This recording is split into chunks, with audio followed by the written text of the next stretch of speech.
Hello!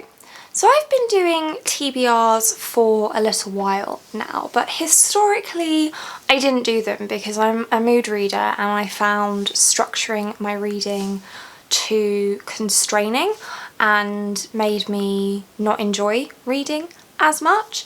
And then I discovered that actually a little bit of structure is pretty good for me and does work quite well, so that's when I started doing TBRs.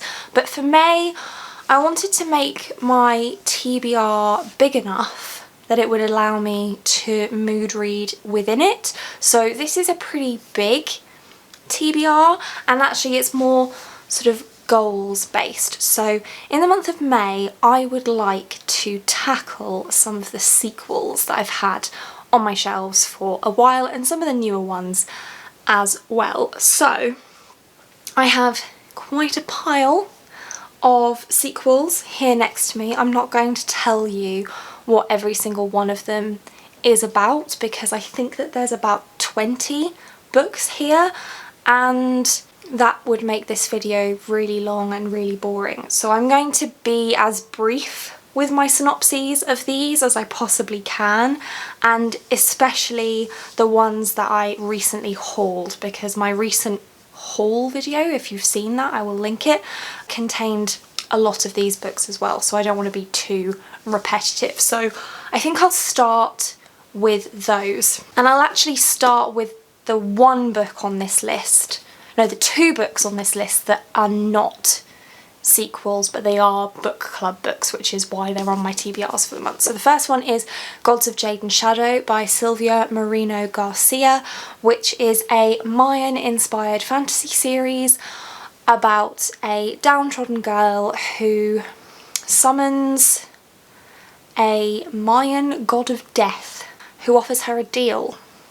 And I'm sure we can all anticipate how that could go horribly wrong. And then the other one is Pride and Prejudice by Jane Austen, which is for my own book club, so if you want to participate in that, it's probably already started by the time I put this video up. Maybe.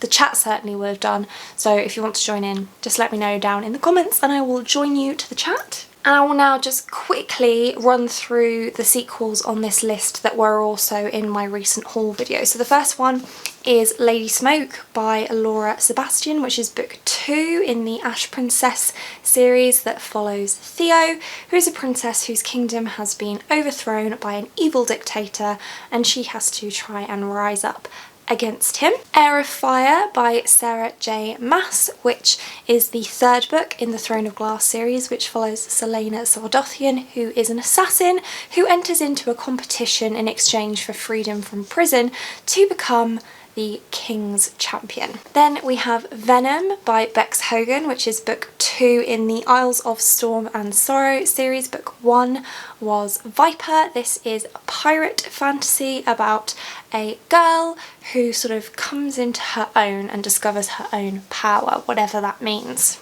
Then book 3 in the Remnant Chronicles is The Beauty of Darkness by Mary E. Pearson. Book 1, The Kiss of Deception, follows Leah, who flees from her wedding day and is pursued by her would-be husband and an assassin. But which one is which? Empire of Dreams by Ray Carson is a new book in a spin-off series, so this is sort of a sequel but also sort of the start of a new series in the world of the Girl of Fire and Thorns.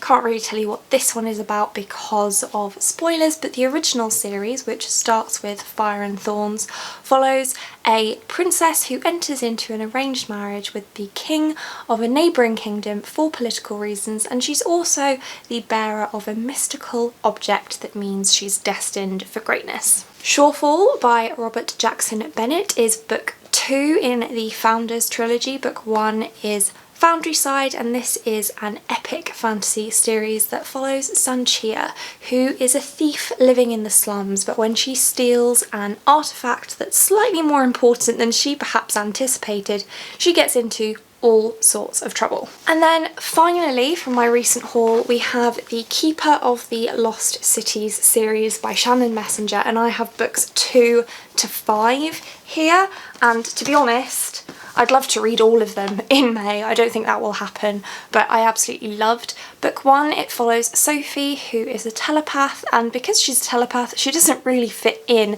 but then she discovers that maybe the reason she doesn't fit in is because she's not from the Muggle world. So, like I said, those are all the books from my recent haul, and they're all on my TBR for May because all of those are sequels, and then the other sequels that I already had on my shelf I would like to get to are The Unbound by Victoria Schwab, or V.E. Schwab. I read The Archived, which is book 1, gosh, quite a while ago. It might have even been the end of 2018 that I read that one. This is a bind up of both books.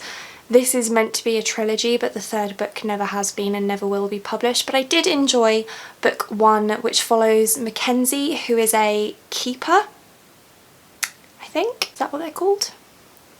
Yeah, she's a keeper, which means that it's her responsibility to make sure that histories, which are the memories and souls that people leave behind when they die, don't escape from the library. And I would like to read book 2. There is a manga on this list. This is Maid Sama volumes 3 and 4, which is the next bind up of this manga series that I have. This follows a character named Misaki, who is a super high achiever at school, but she works in a maid cafe in her spare time, and one of the popular boys from school has discovered this, and she's scared that he's going to tell everybody at school and ruin her good girl reputation, but maybe there's some love blooming between these two. Then we have The Lost Princess by Connie Glynn, which is book 3 in the Rosewood Chronicles, which is sort of contemporary mystery, but it feels very fairy tale. So we follow a character named, it's been so long since I read the first books, Lottie, and she goes off to Rosewood, which is a private and very, very exclusive and special school, and her roommate happens to be a princess, and they swap places, essentially. It's very Parent Trap, but there's also sort of mysterious goings on, and it's good fun. Next up we have a middle grade. This one is Wondersmith, The Calling of Morrigan Crow, which is book 2 in the Nevermore series, I think that's what it's called. And book 1, super fun, follows a character named Morrigan Crow, who is destined to die on her 11th birthday. But then Jupiter North from the land of Nevermore comes to whisk her away to enter into a competition to potentially go to a magical school. And this is book 2. I read book 1 over Christmas 2018, so it's been a while, need to get to that. Next up we have The Book of Dust, Volume 1, La Belle Sauvage by Philip Pullman, which is a continuation of the His Dark Materials series. I'm really quite nervous about this because I haven't heard particularly great things about this series. I think that this one is actually a prequel to the original trilogy. Yeah, I think this is a prequel to the original trilogy, and then the next book in this particular new series that's named The Secret Commonwealth, I think it's called, is a book set in the future of Lyra's life. So yeah, a bit nervous about this one, but it's on my shelves. Then we have The Obelisk Gate by N.K. Jemisin, which is book 2 in the Broken Earth series. Book 1 is the 5th season, which follows multiple perspectives in a world that is plagued by natural disasters, and civilization is essentially flattened every once in a while and has to begin again because of these natural disasters. And there are also these magical beings that can control the earth, but rather than being praised for their potential to save humanity from these horrendous natural disasters, they're actually feared and ostracised and regulated and treated like slaves.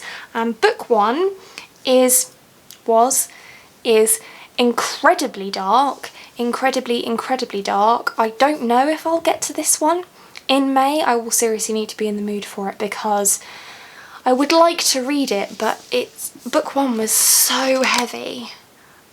I don't know if I necessarily am in the mood for something this heavy, so we'll see. Next we have two books sort of in the same series, at least in the same universe. We have Ruin and Rising and Six of Crows by Leigh Bardugo. I don't have a copy of Crooked Kingdom yet, otherwise that would be here as well, but I've read Shadow and Bone and Siege and Storm, so I need to read Ruin and Rising and then I can move on to the Six of Crows. Duology, book one, do I even need to really tell you what it's about? It follows Alina, who discovers that she has magic that she didn't know about, and so she becomes part of this elite part of society that are magic users, but then maybe there's some corruption that she never knew about, and it's all very, very tropey and old, but it's old. It's probably one of the first series that did that. And Six of Crows follows a different story with different characters but set in the same universe as Shadow and Bone series. It's all part of the Grishaverse. This is more heist story and more character focused, so I've heard, which should work for me because I love character driven books. We are almost there, I promise. The next one is The Wise Man's Fear by Patrick Rothfuss, which is book two in the King Killer Chronicles, which follows Kvothe as he tells his life story over the course of 3 days, and book one sort of follows his childhood and early adolescence. This is meant to follow his sort of late adolescence, early adulthood, I think, and then book three, which supposedly is going to be out this year, not sure, but apparently, will follow his adulthood and bring us up to the point at which we start book one.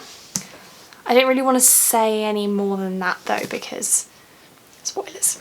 And then finally we have King's Cage and Warstorm by Victoria Aveyard, which are books 3 and 4 in the Red Queen series. Red Queen also follows a character who discovers that she has magic that she never knew, and then discovers that maybe there's corruption, although she didn't know about the corruption to begin with. I've read books 1 and 2 clearly, and I don't know why it's taking me so long to get around to these two, but I need to just read them, you know? What it is I get distracted by new shiny books.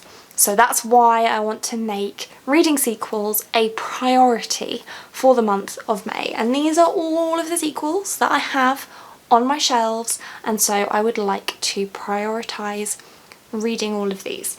They're not all going to fit on my TBR cart, so I think what I will do is I will just put them away and I will add books to my TBR cart as the mood strikes, because that's kind of the point of this particular TBR, is to read sequels but also give in to my mood reading tendencies and pick up whatever it is that grabs my particular attention. Let's be honest, this series is going to be fairly high up on that particular list. But that is my plan for reading in May. Do you have any May reading plans? If you do, let me know. Any specific goals that you want to achieve this month? How are you finding reading during this strange time we find ourselves in? Let me know. But that's it for this one. Thank you so much for watching. If you like this video and want to see more like this from me, then do think about hitting that subscribe button, and I hope to see you here again soon. Thanks. Bye.